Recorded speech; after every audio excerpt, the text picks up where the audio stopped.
अस्सलाम वालेकुम। मैं आपका शुक्रगुजार हूं कि कांग्रेस पार्टी की इस सभा में आप इतने बड़े पैमाने पे यहाँ शरीक हुए। नांदेड़ के माइनॉरिटी ने, नांदेड़ के मुसलमानों ने हमेशा मेरे वालिद शंकरराव चौहान साहब पे विश्वास रखा और हमेशा समर्थन दिया, और उनके बाद आज मुझे आप समर्थन देते हैं, उसका मुझे फक्र है। इंशाअल्लाह ऊपर वाले की दुआओं के साथ निश्चित तौर पर हम कामयाब जरूर हो जाएंगे। लड़ाई हमारी जो लड़ाई है, मैं सबसे पहले तो एटीएम का आभारी हूं। एटीएम का आभारी हूं हमारे अत्तार, तंबोली, मिनियार भाई सब जितने यहाँ पर शरीक हुए हैं, उनके जानिब से ये जो प्रोग्राम यहाँ पर और बाकी साथियों के जानिब से ये जो प्रोग्राम का आगाज यहाँ पर हो रहा है, ये इतने बड़े पैमाने पे देश की आवाज है दोस्तों, हमारे दिल की आवाज है। ये कोई मन की बात नहीं, ये काम की बात है, समझ लो दोस्तों, काम की बात है। देश को गुमराह किया, देश का नुकसान किया, 5 साल गुजर गए, हमने बहुत सहन कर दिया। बात सही है, गलत बोल रहा हूं? 5 साल हमारे कौम ने, हमारे देश ने, हमारे देश के गरीब आदमी ने इतना कुछ सहन किया है। दुश्मन भी ऐसे नहीं करता, इतना हमारे से बुरा सलूक इस भाजपा सरकार ने किया है। क्या हम भूल सकते हैं? हम क्या खाएंगे सरकार तय करती है, हम क्या पहनेंगे ये सरकार तय करती है, हमने क्या करना चाहिए ये सरकार तय करती है, हमने यहां तक हमने क्या बोलना चाहिए ये भी सरकार तय करती है। हम कौन से देश में रह रहे हैं? आजाद मुल्क के हम लोग हैं। आजाद मुल्क में हमको बोलने का पूरा अधिकार है। आजाद मुल्क में हम जो पहनना चाहते वो पहनने का हमारा अधिकार है। आजाद मुल्क में हमारे जो बातें हैं रखने का हमारा पूरा अधिकार है। हमारे कांग्रेस पार्टी का जो मैनिफेस्टो रिलीज किया है, हमने, हमारे अध्यक्ष ने कहा कि देशद्रोह का कदम हटाना चाहिए। इसका मतलब क्या है? मोदी ने कल आकर यहां पर बोला कि देशद्रोह का मतलब कांग्रेस वाले देशद्रोही को साथ देना चाहते हैं, इसलिए उन्होंने मैनिफेस्टो में जिक्र किया। पर हमारा देशद्रोह का मतलब क्या है ये मैं समझाना चाहता हूं। जो भी आदमी, जो भी शख्सियत इस सरकार के खिलाफ में बोलेगा वो देशद्रोही है।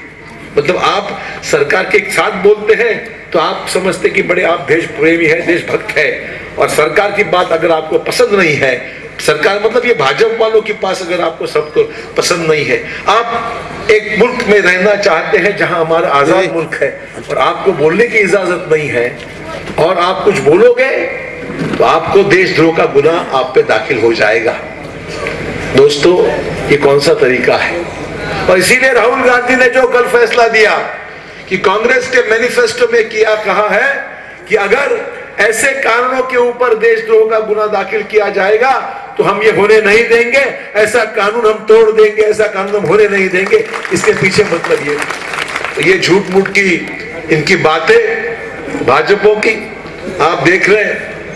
सनातन संस्था जैसी संस्था मुंबई में, मुंबई के मीरा भाईंदर में बम बनाने वाले लोग पकड़े जाते हैं, जिनके पास 5-5 बम मिलते हैं, बाकी बम बनाने का साहित्य मिलता है, लोग पकड़े जाते हैं, तब भी इनके कोई असर नहीं है। सरकार चुप्पी साधी हुई है, सरकार कुछ बोलती नहीं है, सरकार कुछ करना नहीं चाहती।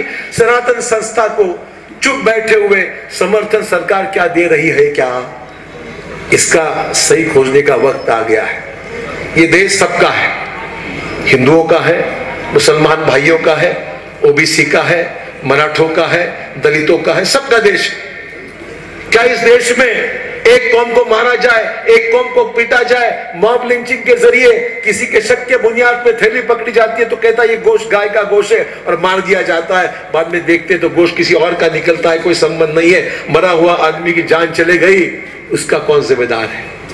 दोस्तों, ये सरकार आज पिछले 5 सालों में इन्होंने देश के हर वो शख्स के ऊपर एक शक के निगाह के देखा है। न सुकून से कोई रह रहा है, न सुकून से कोई जी पा रहा है, न सुकून से कुछ काम कर पा रहा है। हर आदमी के दिल में खौफ है, डर है, किसी वक्त किसको अरेस्ट किया जाएगा, किसी वक्त किसी को पकड़ा दिया जाएगा, झूठे इल्जाम लगाए जाएंगे। आपने देखा मालेगांव के बॉम्ब ब्लास्ट की केस, आज इसलिए जिक्र करना चाहूंगा कि आपको हम तो रोज लड़ रहे हैं, हम तो लड़ाई लड़ रहे हैं, देश की जंग लड़ रहे हैं। आप साथ आएंगे तो हमारी ताकत और बढ़ेगी दोस्तों, और बढ़ेगी। मैं कहना चाहूंगा मालेगांव की बम ब्लास्ट आपने सुनी होगी, कई साल हो गए इस बात।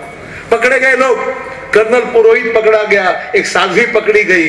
पकड़ने के बाद में जब कोर्ट में मामला जाता है तो कोर्ट में सरकारी वकील बयान देती है, रोहिणी सालियन नाम की सरकारी वकील है। सरकार जो अखबार में बयान, मैं नहीं कह रहा, अखबार में बयान जिसका छपा हुआ है, उन्होंने कहा कि मुझ पर दबाव है कि इस केस को ढीला किया जाए ताकि जो बम बनाने वाले लोग पकड़े गए, साध्वी और वो कर्नल पुरोहित, उनको राहत मिले, उनको फायदा हो जाए। अगर सरकारी वकील ये बयान करती है तो सरकार क्या कर रही है दोस्तों? सरकार किसके पक्ष में काम कर रही है? बम बनाने वाला चाहे वो हिंदू रहे, मुस्लिम रहे, कोई भी रहे, जो मुल्क के खिलाफ है वो देशद्रोही है दोस्तों। इसमें कोई किसको बख्शने की सवाल उठता नहीं है। फिर ये सरकार क्या करती है, ये अहम सवाल हमारे सबके सामने है। ये चंद चीजों का मैं जिक्र इसलिए कर रहा हूं दोस्तों, ये जंग बहुत बड़ी जंग है। ये जंग आरएसएस के खिलाफ हमारी जंग है। ये जंग है हमारे इन मोदी जी के खिलाफ हमारी जंग है, जिनकी सरकार ने पिछले 5 सालों में इस देश को, इन फिरकाप्रस्त ताकतों को बहुत ज्यादा ताकत देने का काम इन्होंने किया है। और जो लोग सरकार के खिलाफ बोलते हैं उनके ऊपर कार्रवाई की जाती है। इनकम टैक्स लगा दिया, सीबीआई लगा दी, ईडी लगा दी, सबको सलाखों के पीछे डालने का मामला इन्होंने सिलसिला शुरू कर दिया है। पर आपको खास तौर पे दोस्तों मैं याद दिलाना चाहूंगा, एक जमाने में इस देश पे हुकूमत अंग्रेजों ने की, अंग्रेजों ने हुकूमत इस देश में की, पर अंग्रेजों से लड़ाई करने का काम महात्मा गांधी जी, पंडित जवाहरलाल नेहरू, मौलाना अब्दुल कलाम आजाद, बाबा साहब अम्बेडकर, इन लोगों ने देश की जंग लड़ी और देश को आजाद करने का काम इन हमारे नेताओं ने किया, जिन्होंने जबरदस्त हमला करके नॉन वायलेंस, हिंसा नहीं की, नॉन वायलेंस के जरिए हिंसा को रोकते हुए इस देश को आजाद किया। 1947 में दोस्तों देश आजाद हुआ और हम एक आजाद मुल्क के नागरिक बन गए, देश के नागरिक बन गए। आज ये दूसरा मौका है दोस्तों, दूसरी लड़ाई है। देश को भाजपा से मुक्त करने के लिए ये दूसरी लड़ाई, ये जंग हमने छेड़ी है। इस जंग में हम आगे रहेंगे, आप हमारा साथ दीजिए, बस इतना ही मुझसे कहना है और कुछ नहीं कहना। तो चुनाव किस लिए है? ये कोई बल्दिया का चुनाव नहीं है, ये कोई नाली गटर का चुनाव नहीं है, ये कोई नांदेड़ जिले के शहर के कुछ डेवलपमेंट का चुनाव नहीं है। ये देश का अहम चुनाव है, जिस चुनाव के जरिए हम देश ये फैसला करेंगे कि देश की चाबियां हम किसके हाथ में देने वाले हैं। क्या वो चौकीदार, क्या जिस चौकीदार ने देश को आजाद रखकर देश की हिफाजत करने के लिए चुना गया था, उस देश के चौकीदार ने राफेल के करोड़ रुपए का घपला किया, ये देश भूल नहीं सकता। 500 करोड़ रुपए का हवाई जहाज 1500 करोड़ में बेचा जाता है, खरीद लिया जाता है। 1000 करोड़ का घपला एक प्लेन के पीछे होता है, 40,000 करोड़ का घपला होता है। कहां गया देश का चौकीदार दोस्तों? कहां गया? मैं देश का चौकीदार हूं, अब लोग कहते हैं देश का चौकीदार। ये हालात है देश में दोस्तों। हर आदमी, हर शख्स, हर बच्चा, हर नौजवान, हर बुजुर्ग ये कहता है कि देश का चौकीदारी का काम जिसे जिम्मा उठाया था वो आज चौकीदार क्या निकला है। छोड़ दिए, बाकी सब छोड़ दीजिए। देश की तरक्की के बाद क्या दिया नांदेड़ को दोस्तों? क्या दिया नांदेड़ को? क्या मिला है नांदेड़ को? जो भी रास्ते बड़े हुए, काम हुआ है, हमारे डॉक्टर मनमोहन सिंह साहब के काम उनके वक्त हुआ है। सोनिया गांधी जी ने हमें नांदेड़ के लिए, जब मैं पालक मंत्री था, वजीर आला था, तो 2,500 करोड़ से भी ज्यादा पैसा दिया होगा। तो कांग्रेस के जमाने में मिला, भाजपा के जमाने में कुछ नहीं मिला। और आज ये लोग आते हैं, मुसलमान भाइयों को टुकड़ा फेंकने की बात करते हैं। अरे शर्म आनी चाहिए इनको इन गलियों में भी आने की इजाजत आप लोगों ने नहीं देनी चाहिए दोस्तों। ऐसे ही मक्कार लोग हैं। 5 पार्टी तो बदल चुके हैं। 5-5 पार्टियां तो बदल चुके हैं। कितनी पार्टियां बदली इन्होंने? ये कोई पार्टी के नहीं है, मतलब की पार्टी है इनकी। जिसका मुख्यमंत्री गया उसके पैर पड़ जाते हैं, जिसका मुख्यमंत्री बना उसके पैर पड़ते हैं और अपना काम निभा लेते हैं, क्योंकि इनको सरकार से प्रोटेक्शन चाहिए। इनके उल्टे सीधे जितने धंधे हैं, इनके उल्टे सीधे धंधों के लिए उनको प्रोटेक्शन चाहिए। देश में भाजपा ने ऐसे कुछ चंद लोगों को उठाया है जो देश की फिरकाप्रस्त ताकतों को मजबूत करने में लगे हुए हैं। उनके लिए नितिन गडकरी कहा, वो कहते हैं कि हम तो बोले वालिया का वाल्मीकि करते हैं, बोले हम सभी गुंडे लेते हैं, उनको अच्छा करते हैं और वालिया का वाल्मीकि करके हम हमारे फौज में शामिल कर देते हैं। वारे भाई अच्छी बात है। ये नितिन गडकरी जो इनके मंत्री है केंद्र में, इनका बयान आ चुका है। लोगों ने उनसे पूछा गडकरी जी आपने कहा था अच्छे दिन आएंगे, अच्छे दिन आएंगे। वो बोले अच्छे दिन कभी नहीं आते। बोले तो सोचने की बात है, अच्छे दिन कभी नहीं आते। ये तो चुनावी जुमला है, चुनावी जुमला है, चुनाव में बोलना पड़ता है। अगर हम ऐसे चुनावी जुमले बोलते थे तो आज इस स्टेज में आके आपके सामने हम बात नहीं कर सकते। दोस्तों याद रखिए, ईमानदारी के साथ में हमने कभी झूठ नहीं बोला। पर ये लोग आके बयान करते हैं, झूठे वादे करते हैं। 5 साल पहले ऐसे वादे करके लोगों से वोट हासिल किया। पर मुझे फक्र आपका है, मुझे आप पे फक्र है कि आपने मुझे 80,000 वोट से चुनकर दिया।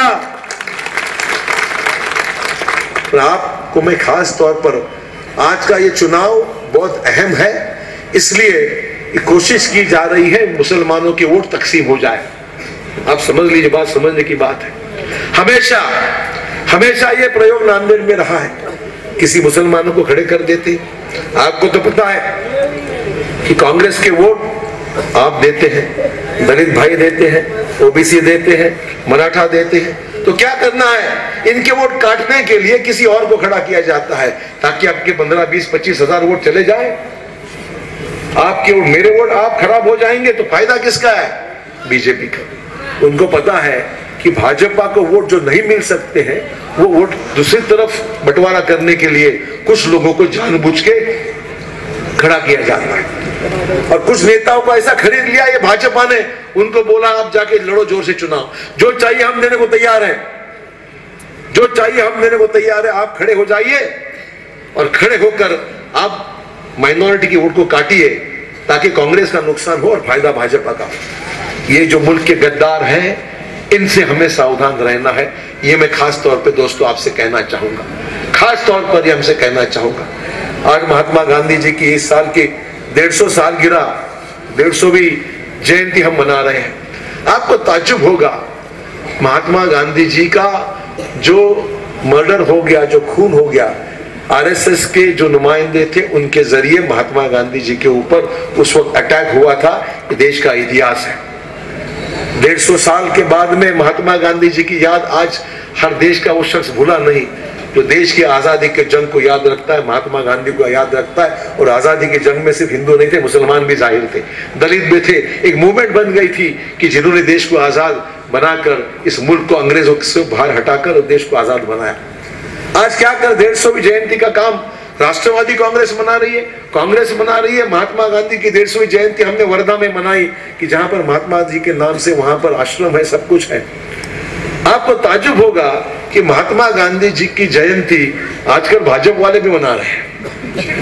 लोगों को ताज्जुब लगा कि महात्मा गांधी जी के अटैक करने की, जिसके ऊपर आज पूरे इल्जाम लगे हुए हैं, वो आज महात्मा गांधी जी के वोट, महात्मा जी के नाम पर वोट बटोरने का काम कर रहे। चुनाव नजदीक आ रहा है और वो चरखा घुमाने, पाकिस्तान, हमारे ये जो चाइना के जो प्रेसिडेंट है उनको बाजू में झूले पे बिठा के बाजू में चरखा घुमाने में हमारे प्रधानमंत्री लग गए हैं। ये फोटो तो अखबार में देखी होंगी, झूलते हुए और चरखा घुमाते हुए। तो दोस्तों मैं कहना चाहूंगा, हवा का मामूली झोंका, हवा का मामूली झोंका कभी आंधी नहीं हो सकता। चरखा घुमाने से कोई महात्मा गांधी नहीं हो सकता। दोस्तों ये तो अपनी सोच की बात है ना, ये तो हमारी सोच की बात है कि हम देश को किस राह में ले जाना चाहते हैं। हम चाहते हैं हिंदू मुस्लिम कौमी एकता बनी रहे, हिंदू मुस्लिम दलित ओबीसी सब इकट्ठा होकर काम करें, तब भी ये आजाद मुल्क रहेगा। तभी मजबूती से इनका मुकाबला कर पाएंगे, वरना ये भाजपा वालों शिवसेना वालों ने ये दोनों ही चट्टे बट्टे दोनों को मिलके लगे हुए हैं। ये दोनों ऐसे बता रहे जैसे शिवसेना अलग है, भाजपा बिल्कुल अलग नहीं, दोनों एक ही है। एक ही सिक्के के दो हिस्से हैं दोस्तों। जो आज कहते हैं एक दूसरे को कहते हैं, वो अमित शाह कहता है इनको उखाड़ देंगे, शिवसेना को उखाड़ देंगे, और ये शिवसेना वाले कहते हैं भाजपा के लिए चुलित। अभी देश को डाल दिया चुलित, दोनों एक हो गए और लोगों को बेवकूफ बनाने का काम पिछले 4.5 साल में इन्होंने किया है। क्या हम भूल सकते हैं? आज ऐसे चंद लोगों को खड़ा करके आपकी वोट तकसीम करने का जो साजिश है दोस्तों, इस साजिश से आपको बिल्कुल ध्यान देना है ताकि नुकसान हमारा ना हो। 5 साल का ये वक्त, 5 साल का वही वक्त हमारे लिए बहुत अहम है, इस देश के लिए बहुत अहम है। अगर इनके हाथ में, बदकिस्मती से इनके हाथ में दोबारा गवर्नमेंट चली जाती है तो दोस्तों 5 साल के बाद शायद आपको वोट करने का भी मौका नहीं मिलेगा। वो कहेंगे वोट की जरूरत नहीं आपकी। आज कम से कम देश का संविधान हम लोगों ने बचा के रखा है। बाबा साहब अम्बेडकर ने जो संविधान लिखा है, उस संविधान को प्रोटेक्शन देकर, उस संविधान को ध्यान में रखते हुए, उस संविधान ये कहता है गरीब हो, छोटा हो, अमीर हो, बड़ा हो, कोई भी हो, सबको एक वोट का अधिकार है। अगर संविधान को ही रोका जाता है, संविधान के सही मायनों को ही अगर बाजू में किया जाता है, तो बचता क्या है दोस्तों? आपको अधिकार ना हमको रहा ना आपको रहा, आपको रोका जाएगा, हमको रोका जाएगा। और ये भाजपा वाले आज ही 5 साल में इतना पैसा कमा लिया इन्होंने कि पूरे मुल्क के वोट खरीद करने का इनमें ताकत निर्माण हुई है। यही बात आज चल रही है। सत्ते से सत्ता आ गई, पैसा कमा दिया, और पैसा आ गया फिर से सत्ता कमाना चाहते हैं। ये समझ लिए साजिश इनकी है। आज बड़ा मुश्किल जंग, बहुत बड़ी जंग है। आप समझ लीजिए जब हम सब एक हो गए, हम क्यों एक हो गए? इसमें शब्बीर अंसारी साहब का मैं स्वागत करता हूँ, शिका पक्ष के अध्यक्ष का स्वागत करता हूँ, स्वाभिमानी शेतकरी संगठन का स्वागत करता हूँ, पवार साहब को बहुत बधाई देता हूँ, राहुल गांधी जी का आभार व्यक्त करता हूँ। ये सब नेता इकट्ठा हो गए कि 70% वोट लोगों ने इनको दिया। हम खाली अलग अलग लड़े इसलिए हमारी गड़बड़ हो गई। हम एक साथ रहते थे तो शायद ये गड़बड़ नहीं होती थी। हम लोग अलग अलग बिखर गए, हमारे वोट तकसीम हो गए, और 30% वोट लेने वाले गद्दी पे जाके बैठे, और 70% लोग जिन्होंने हमको वोट दिया, हमको नीचे बैठना इसलिए पड़ रहा है कि हमारे वोट तकसीम हो गए। इसलिए हमारे वोटों को तकसीम नहीं होने देना है दोस्तों, ये याद रख दीजिए। मैं ATM का आभारी हूँ, क्यों ना हो, आपने अच्छी शुरुआत की है।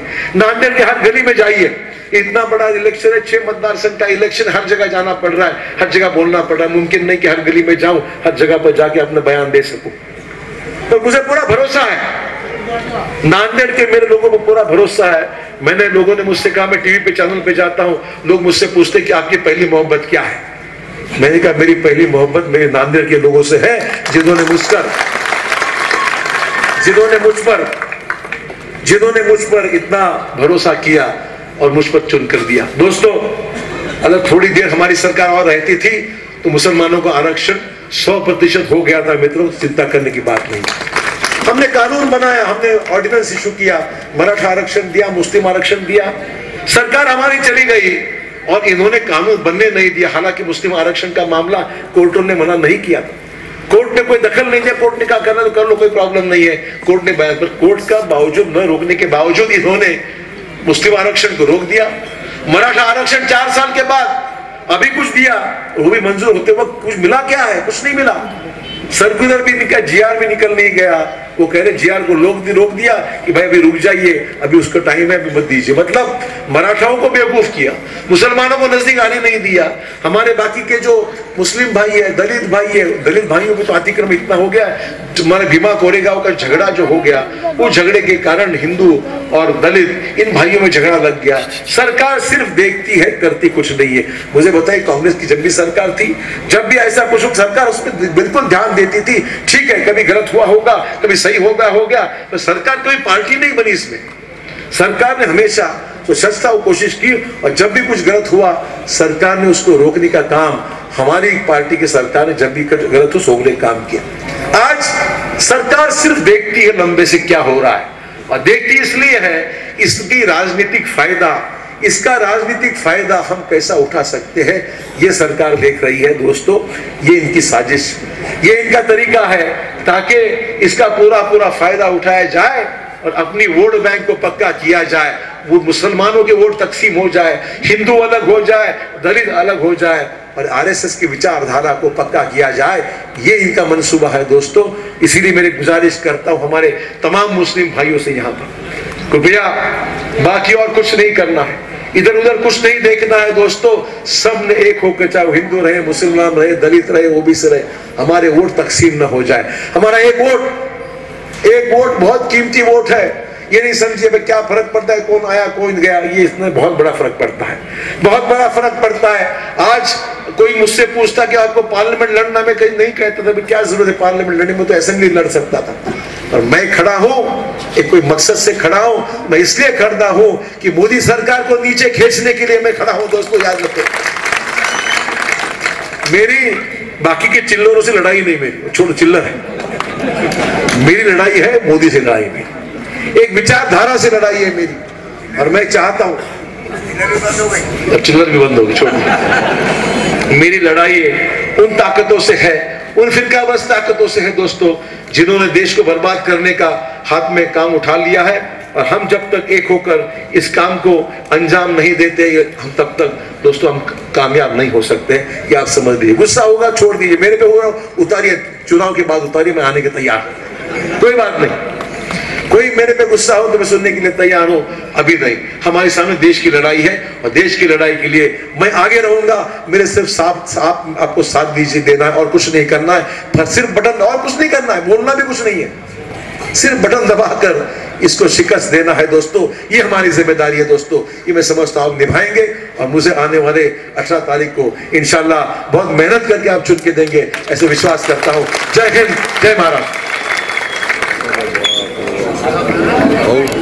फारुख भुजबळ साहेब और उनके आता आपल्या दुचाकीला सजवा फॅन्सी स्पेअर पार्ट, नवनवीन डिझाईनचे fancy LED, fancy meter, handle weight light, indicator, footrest, handle weight meter, fancy lever, LED पट्टी, टू व्हीलर रिमोट किट उपलब्ध। नवनवीन आकर्षक डिझाईनचे फॅन्सी पार्ट मिळण्याचे एकमेव ठिकाण, एक वेळ अवश्य भेट द्या। Top automobile, Hingoli gate, Nanded.